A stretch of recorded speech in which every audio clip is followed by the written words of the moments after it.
If you're an active follower of the channel, you probably saw my last video talking about iPhone and Google's new mid-range smartphones, the iPhone 16e versus the Pixel 9a. You should definitely check out that video if you're thinking of purchasing a new mid-range smartphone. So why am I bringing that up?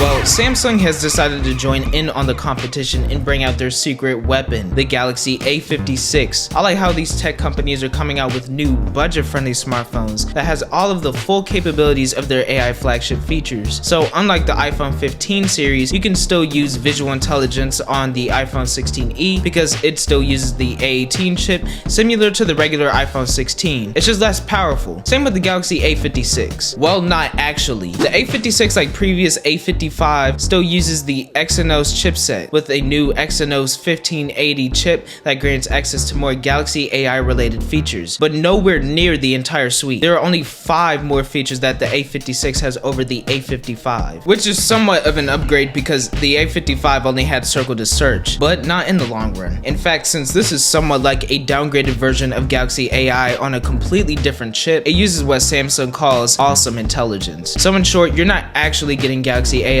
just some watered down beta version of Galaxy AI. It's more like Galaxy AI Lite. The front camera on the A56 is downgraded to a 12 megapixel front camera compared to the 32 megapixel front camera on the A55. The A56 still has a 5000 mAh battery capacity. It's actually lighter than the A55 and its display size is 6.7 inches with 1200 nits brightness. In fact, we have new awesome colors as a part of Samsung's lineup. We have awesome light gray, graphite, olive, and pink for the new A56. I remember last video I was talking about how boring the designs on the budget phones from Apple and Google were, but I think the visor around the vertical camera lens alignment adds a nice touch. Now, if we were to compare the A56 to like the S24, obviously the S24 is a clear winner. Not only can it support distances far beyond the reach of the A56, going up to 100 times digital zoom, but it's super accurate when it comes to colors and capturing light, not adding too much saturation and exposure to an image and making them look more realistic. I mean, on top of that, it's also a flagship phone. I just feel like the A56 is much better when it comes to depth and portrait mode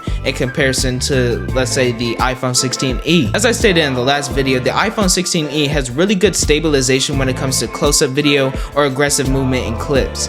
Although images appear brighter on the iPhone 16e, there is more contrast of color in the A56, but if you don't want those harsh shadows, maybe the iPhone 16e will be ideal for you. But in my opinion, the A56 seems to be the best choice. I mean, Samsung is known for their cameras, so you would expect their mid-range phone to have the best camera out of the Pixel A and 16e. Now, if I'm being honest, there isn't a whole lot to discuss with this phone. To a lot of people, the A56 feels very watered down for a mid-range phone, and they might be right. Like I said in the beginning, the Galaxy A56 does not have the full suite of Galaxy AI, unlike Apple's 16e and Google's 9a. Its processor isn't as powerful as the other phones, and it has an ingress protection rating of 67 compared to the iPhone 16e's IP68 rating. The A56 can only record up to 4K at 30 FPS, while the iPhone 16e has access to Dolby Vision with 4K video and 60 FPS. What I'm trying to get at is,